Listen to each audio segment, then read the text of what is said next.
right. Mayors are everywhere. I was in Nice, France, walking down the street. I look over, and there's LaToya Cantrell from New Orleans. We're everywhere. All right. All right, is everybody prepared?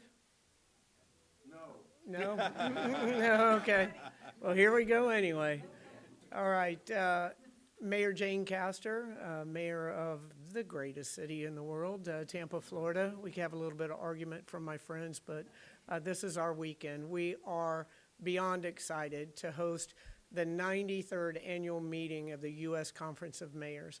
U.S. Conference of Mayors has provided leadership for America's cities for 90 years, discussing the important issues, the issues that concern cities small and large across our country, talking about civil rights, about transportation, about affordable housing, workforce, those things that each mayor struggles to address in their community day after day. Now, we are used to hosting big events. We like to refer to ourselves as Champa Bay, but this particular conference is sort of like the Super Bowl and the Stanley Cup all wrapped up in one. It is so exciting to be able to host my friends and my colleagues. Now, over the next 3 days, we will be discussing those topics that I mentioned earlier and many, many more. There is a lot of hard work that is going to go on at this particular conference. And we share ideas, we share approaches, things that have worked in our community and things that haven't worked. And so mayors are able to take those ideas back to their cities to be able to better serve their communities. And at the same time, if I could be just a little bit selfish, this is an opportunity for us to show off the Tampa Bay region, not just the city of Tampa, but for my fellow mayors over in St. Petersburg and Clearwater as well. We really do get the honor of living in paradise, and so to be able to share our community with all of my fellow mayors is the honor of a lifetime. So exciting to have everybody here. Can't wait for the next 3 days. And now it is my privilege to introduce the president of the U.S. Conference of Mayors and my good friend, the mayor of Columbus, Ohio, Andy Ginther. Thank you, Jane. Thank you so much, Jane. I am Andy Ginther, proud mayor of Columbus and president of the U.S. Conference of Mayors. I want to wish everyone a happy Juneteenth. We're thrilled to be here in Tampa. As we get started today, I want to extend my thanks to Tampa's fantastic mayor and her team who have put together an incredible weekend for us, Jane. Thank you. We're excited to see more of this great American city as we celebrate the greatness of America's cities here in Tampa this weekend. And as always, thanks to my fellow mayors for being here. I look forward to this meeting each year. It's always a special opportunity for us to come together and really dig in on the issues impacting our cities and those we serve. Now for the most exciting, dynamic, and crazy part of the press conference, we're going to do a roll call of America's mayors. I'm going to ask Mayor Cognetti to start us off. Mayor Tom Broderick, Anderson, Indiana. Christina Murn, Findlay, Ohio. Mayor Jerry Dyer, Fresno, California. Brian Barnett, Rochester Hills, Michigan. Elizabeth Couch, Burnsville, Minnesota.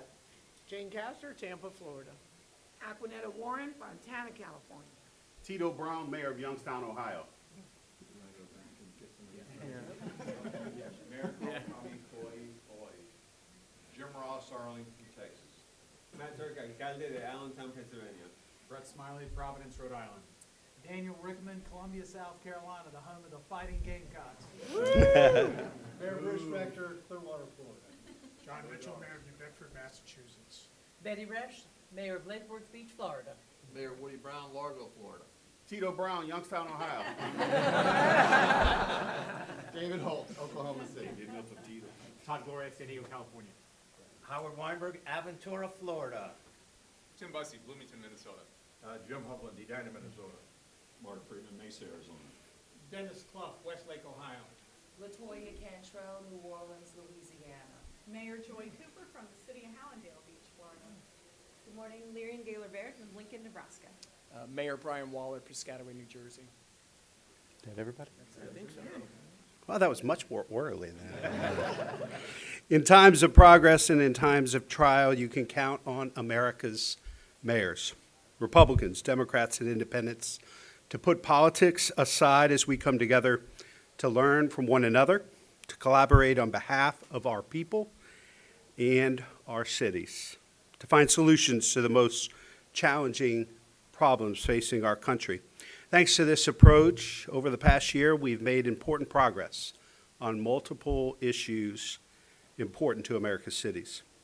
We've driven a national conversation about the nation's housing crisis. We made our cities safer with historic drops in violent crime.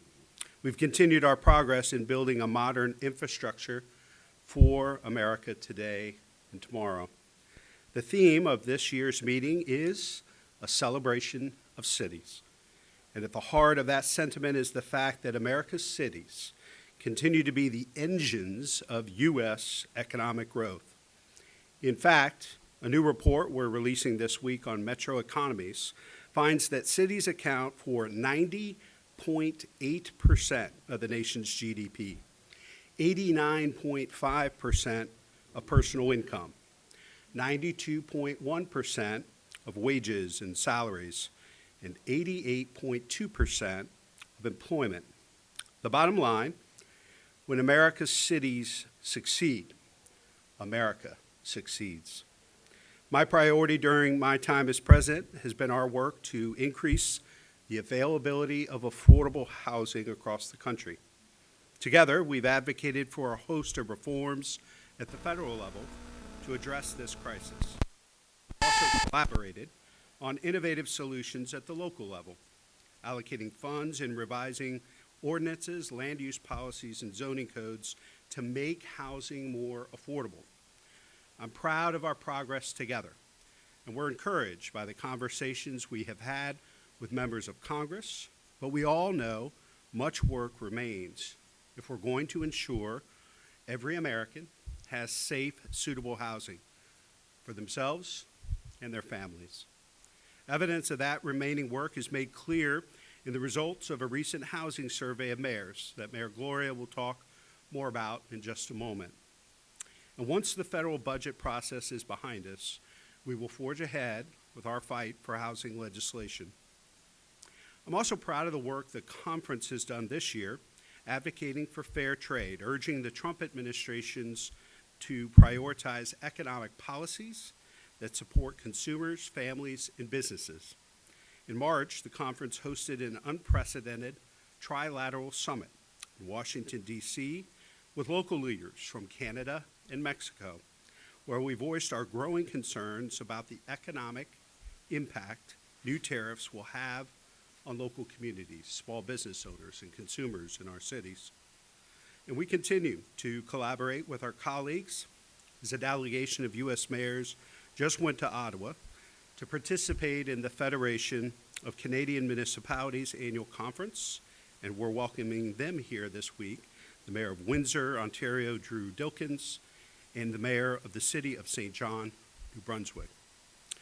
What began as a response to heightened tariffs has grown into something much greater, a deepening partnership between cities and a model for international collaboration in a period of profound change. But because of the continuing situation in Los Angeles, and indeed the alarming developments we've seen in cities across our nation following recent enforcement actions, I want to recognize how mayors are doing their part to rise to this national challenge. And I want to start by commending my friend and the great leader of Los Angeles, Mayor Karen Bass, for her steady leadership in managing that situation. The federal government's decision to deploy the National Guard to Los Angeles without the consent and indeed over the objection of the governor is an unprecedented overstep. We must acknowledge the seriousness of the protests sparked by these federal actions. People have the fundamental right to peacefully assemble and voice their concerns. That is the cornerstone of American liberty. That's why this week, the U.S. Conference of Mayors will vote on a resolution that does several things.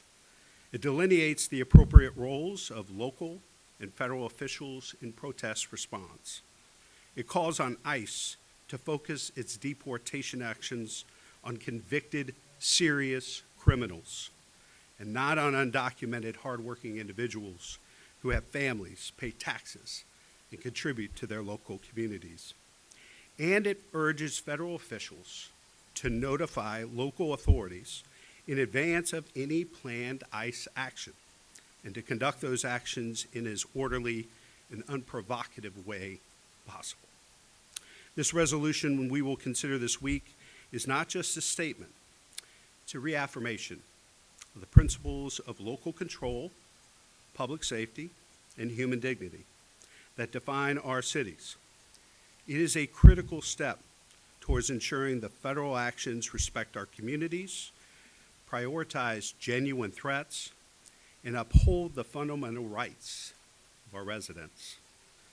And lastly, as we meet in Florida this week, along the Gulf Coast, in the midst of another hurricane season, we remain concerned about the number of threats to the functions of the federal government that cities and states depend on to protect the well-being of their residents, particularly President Trump's recent announcement that he plans to phase out FEMA at the end of this season.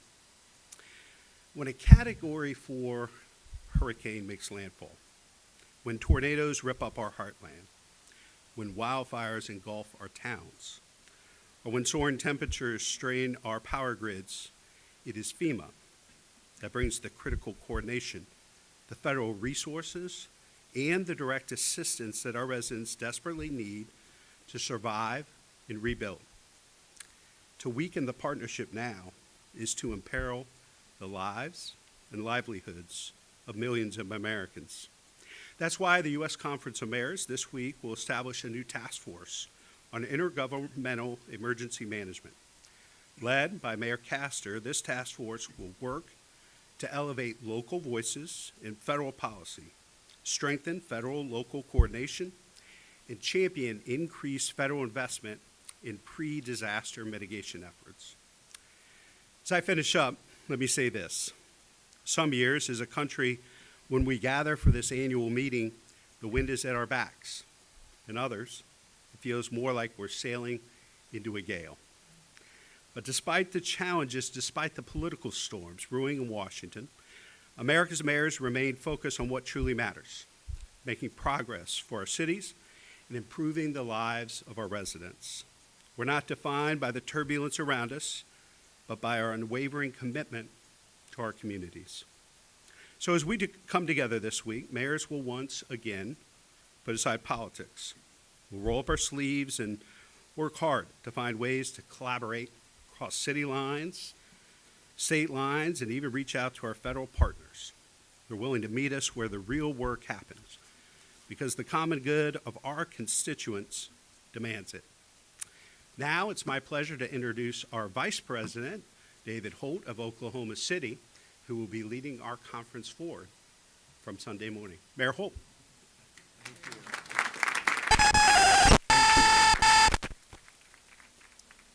Thank you, President Cantor. I get the chance to say a few things to the conference at Saturday's lunch, and so I'll largely reserve my comments. We are so incredibly grateful for your leadership that was on display just for the last 5 minutes of all the things that you're focused on our behalf, and I think I speak for everybody up here when I say thank you so much. And you've designed a great meeting for these next few days. I want to thank as well Second Vice President Todd Gloria, who I will bring to the podium here in a few minutes, and a hearty thank you to our host, Mayor Jane Castor. The hurricanes last fall delivered some massive challenges to Tampa, but your recovery has been swift and impressive. In fact, I attended the National League of Cities meeting in November that was held here mere weeks after the hurricanes. Though I know there was significant damage under Mayor Castor's leadership, Tampa did not break its stride. And this annual meeting of the U.S. Conference of Mayors presents a perfect opportunity to admire just how dynamic and beautiful this city is. Tampa is metaphorically wearing them apple-bottom jeans and boots with the fur. In the iconic words of tonight's performer that Mayor Castor has lined up for us. Thank you, Mayor Castor, and the people of Tampa for your hospitality. Here in Tampa, we come together as America's mayors in what can feel like contradictory times. In many ways, our American cities are thriving.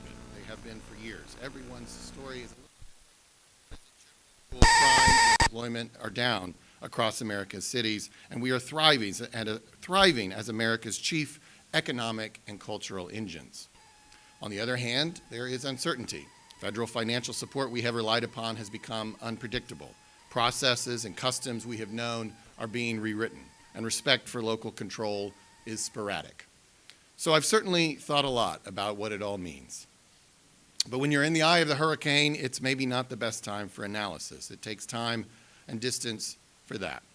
But I can say this with certainty. When the hurricane hits, figuratively or literally, we all look to one person to guide us, the mayor. Unique among American political leaders, mayors are the calm in the storm. So for the Tampa media gathered here, perhaps wondering what it is we are actually doing here, well, fundamentally, we are here to support each other and ensure that we each have the tools we need to be that steady leader in our city. Whether it is exchanging a best practice or important information or a word of encouragement or inspiration, we draw strength from each other. And uniquely, we do so in a bipartisan way. Each of us may make decisions or set priorities in our cities a little differently, but we are all equally committed to the idea that each of us has been elected by our constituents and that local control is always best. And so, even though in front of you are Republicans, Democrats, and independents, there is no daylight between America's mayors on the fundamental question of where decisions should be made and whose leadership should be relied upon in times of uncertainty or challenge. It is America's mayors. We are honored to be with you in Tampa, and I am honored to serve with these men and women who are America's finest leaders. And now it is my honor to bring to the podium a mayor of a city that may be the only city in America that could try to debate Mayor Castor on its beauty. And that is, of course, our friend from the city of San Diego. Please welcome Mayor Todd Gloria.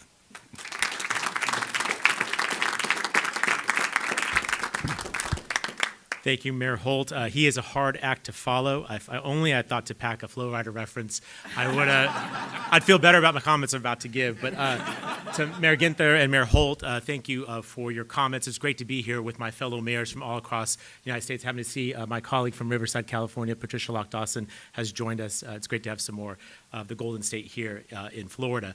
I wanted to add my own thanks to Mayor Castor for being our incredibly gracious host and say very clearly that Tampa is thriving under her incredible leadership. And I can't wait to check out more of Tampa over the next few days.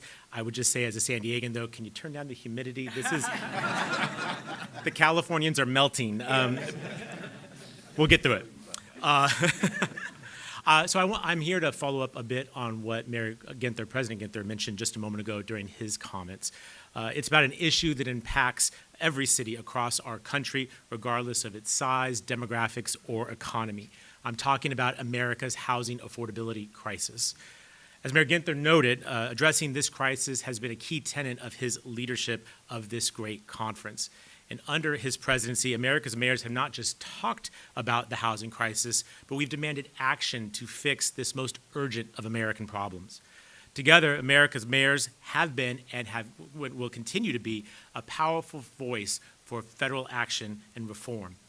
In our cities, mayors are not just not talking about this, but we're taking action on our own to reduce the cost of housing in our respective cities. We're forging partnerships, pooling our knowledge, implementing creative strategies, all to bring affordable housing more within reach of our community's families. And together, we are committed to a future where affordable housing is a reality, not just some far-off distant dream. But we need a strong federal partner to help us make progress on an issue and challenge this large. The findings of a just released survey of mayors on housing brings this problem into sharp relief, and it's a pleasure to be able to share this with you all. Supported by our partners at the Bipartisan Policy Center, along with the Capital One Insights Center, this survey represents 68 cities covering 30 states. The findings are such. More than half of the mayors believe that housing affordability crisis in their city will worsen in the year ahead, and 2/3 blame national economic conditions for that. 94% say that their residents are very dissatisfied or dissatisfied with the state of housing affordability in their city. And mayors believe that this situation will only get worse if Washington does not change course. Among the biggest concerns, the potential changes to federal housing policies as well as federal trade policy. Mayors have pinpointed access to federal funding as one of the most difficult challenges to address, along with the direct costs of housing development, specifically materials, labor, and land. Unfortunately, the lack of affordable housing in America is not a new challenge. Mayors have been sounding the alarm on this issue for years. And as I mentioned a moment ago, we have not been waiting around for any white knights to help us solve this problem. In our respective communities, we have been cutting red tape. We have dedicated local funds, and we've been innovating with every tool at our disposal to make housing more affordable for our residents. 90% of mayors in that study say that they have used multiple housing programs to meet the needs of their residents. And 2/3 point to the effectiveness of local land use policies that President Ginther mentioned just a moment ago. My message, our message to Washington today is to ask you to join us in this effort. If you want to solve America's housing crisis, then you must partner with America's mayors.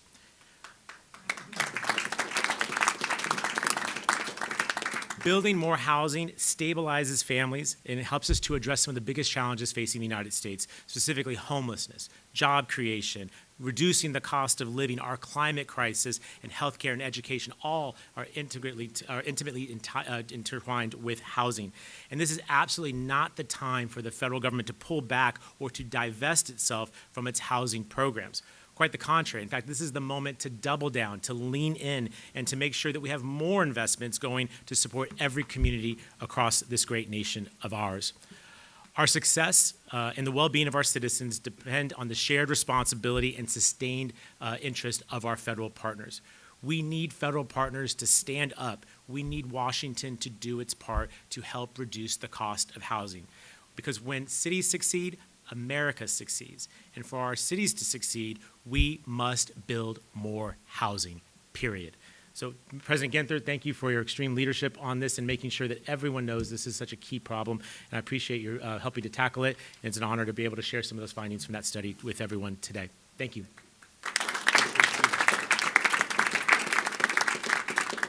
You just feel the passion coming out of Mayor Gloria when he talks about housing. It's incredibly important issue, and just grateful for all that he's doing in promoting. I forgot to acknowledge the Dean of the U.S. Conference of Mayors, Tom Cochran. I think he just shared with me that he has been alongside 56 presidents of the U.S. Conference of Mayors.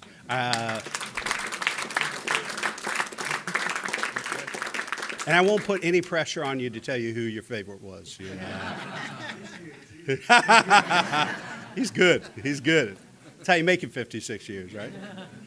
He started, he told us, when he was 5 years old, though. So we'd be happy to take any questions from the press. Can I ask a question? Mayor Gloria, I know you talked about this, or you talked about the resolution about ICE. I know you had a raid a couple weeks ago in San Diego. Can you tell us a little about your reaction to what happened there? Well, what happened there was not good. That's putting it mildly, but for my colleagues and for folks who may not be familiar, 3 weeks ago tomorrow, we had a number of ICE agents show up at a local Italian restaurant in the neighborhood of South Park in the central core of our city. They arrived basically during dinner service on a busy Friday night. This was a time of maximum impact. What we know, or what what's been explained to me, was they were looking for a handful of dishwashers, busboys, waiters, waitresses. None of them are known to have had any serious criminal offenses. In fact, it was explained to me at least 3 of them had absolutely nothing other than the immigration charge. You had a large incursion into the restaurant. They stayed over an hour. During that hour of time, word spread through the community that this was happening. Nearly 200 San Diegans showed up to express their opposition to this kind of enforcement. And what happened was a very tense exchange with residents of the community and the federal agents that were executing that immigration enforcement action. The result was the use of flashbangs, the presence of fatigued, sort of military-esque immigration enforcement, all for folks, 3 from Mexico, 1 from Colombia, that again, to my knowledge, have no criminal histories. What that did was really, I think, galvanize our community to support that business and to support immigrants within our community. San Diego sits on the U.S.-Mexican border. We're the largest border city in the United States. We're on the Pacific Rim. We're stronger because of our diversity.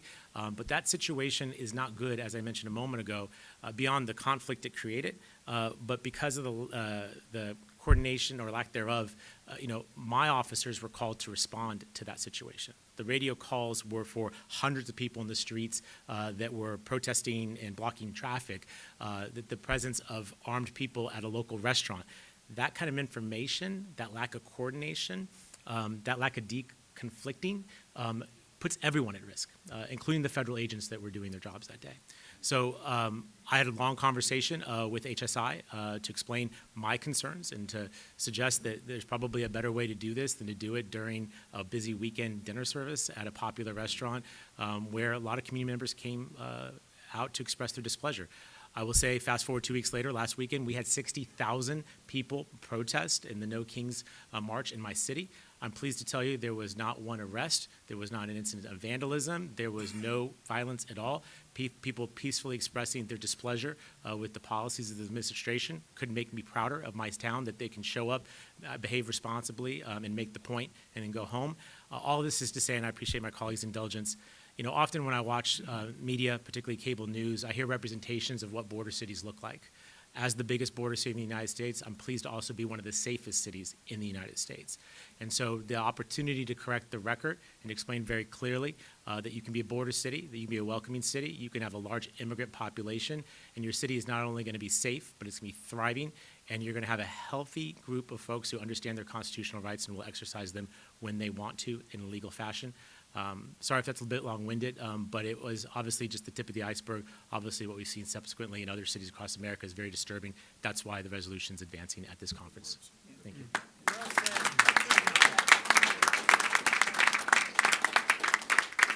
Thank you, Todd. And we're really blessed. We have 2 colleagues who served as police chiefs in their communities before they became mayor.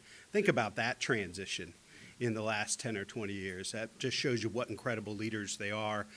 The resolution I talked about that Second Vice President Holt just spoke to would appreciate any perspective from Mayors Dyer of Fresno, California, and our host city, Mayor Castor, about why local law enforcement is the best way to handle these situations. Thank you, Mr. President. Jane and I have known each other a long time. We served together on the Major City Chiefs Association, so now to have the privilege of being able to serve with their U.S. Conference of Mayors is an added bonus. But just a little bit about Fresno, California. We are in the heart of the state of California, centrally located. We are the agricultural capital of the world. We produce more fruit and nuts and vegetables than just about anywhere else in the United States. And we rely heavily on immigrant workers in order to produce those crops. In fact, if not for our immigrants, whether documented or undocumented, people across this nation would not have food on their table, and that is a simple fact. As you heard the President say, I had the honor of serving in the Fresno Police Department for over 40 years, and the last 18 years as that city's police chief. And there are some things that I learned along the way that I think I should share. One of those is that in order for police officers to be effective within the cities in which they police and the neighborhoods in which they police, they must be seen as a welcomed presence. They cannot be seen as an occupying force. And unfortunately, what we are seeing today in many cities across America, including LA, is an occupying force. And that is federal agents, now our U.S. military, and unfortunately, the Los Angeles Police Department is having to be brought into that situation. The other thing that I've learned is that in order for police to be effective, you must have the trust of your community. And if you don't have that trust, there won't be a free-flowing and sharing of information between the community and the officers that helps them to not only prevent crime, but to be able to solve crime when it occurs.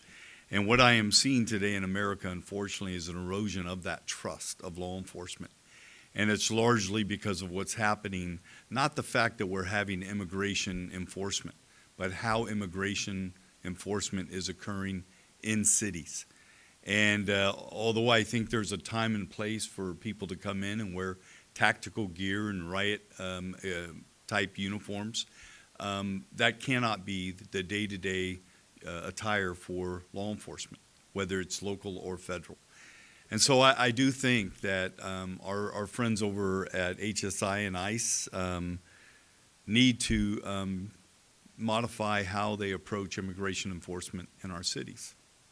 And the truth is, the tactics need to be changed, the uniforms need to be modified, and I really believe there needs to be better coordination with local law enforcement. And in terms of the National Guard or any other entity being brought in to bring peace to a jurisdiction, it would be my hope as a former police officer and currently as a mayor that we would have coordination, that there would be a permission from our jurisdictions for that to occur. Because at the end of the day, it's local law enforcement and it's the mayors that have to deal with what has occurred in that city.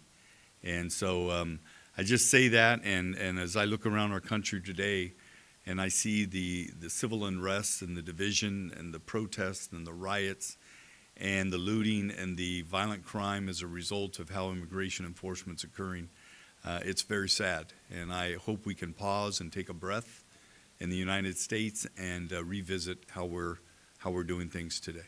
Thank you.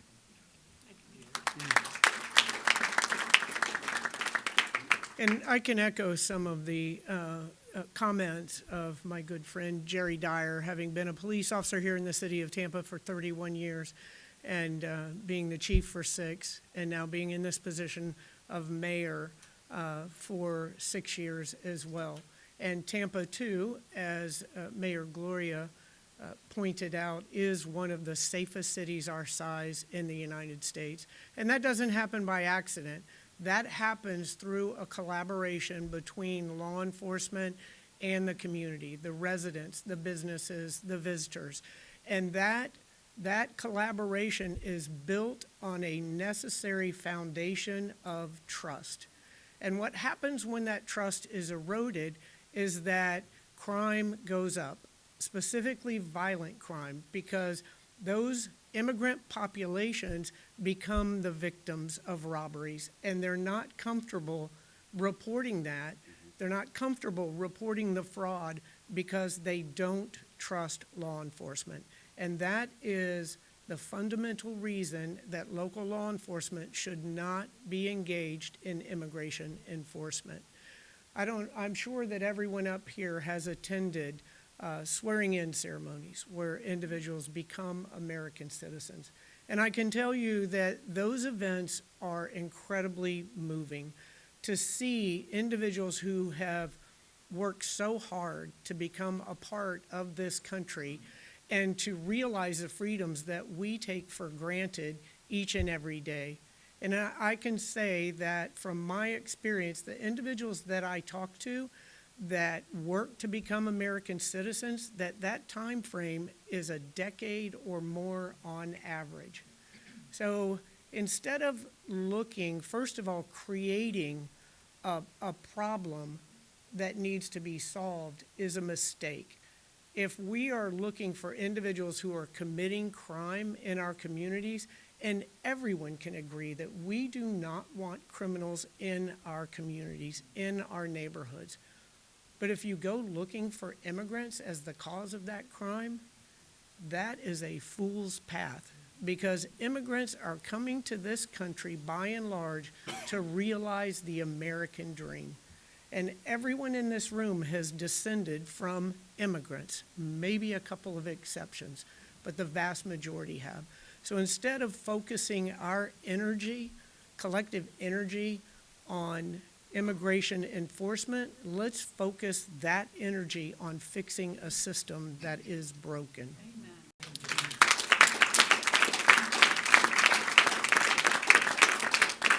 And also, I will say, echo with my good friend Jerry Dyer, is that there needs to be communication. We can't have federal agencies in our community carrying out raids that we don't know anything about. And was that raid in the restaurant focused on making our country safer, or was it focused on sowing fear in that community? Those are the things that we as Americans need to pay attention to. And we also need to recall what the First Amendment is, and that it's our job to ensure that every American has a platform on which they can express their views, whether we agree with them or not. That's what makes this country the best in the world. And everyone should feel comfortable expressing their views as long as they do it in a safe fashion. And we've seen the safe protests and demonstrations across our nation. Law enforcement is trained that they have time and distance on their side, and that they are focused on de-escalation of a situation. I can tell you from experience that flash bombs, flashbangs, do not de-escalate situations. And that's yet another reason why local law enforcement should not be involved in these immigration raids. But we are Americans. This country is in a point where there's so much divisiveness. What I would say is that we need to take a step back, take a deep breath, and remember we live in the greatest country in the world, and that if we have a conversation with someone, our similarities will far outweigh our differences. And that's what we need to focus on as Americans.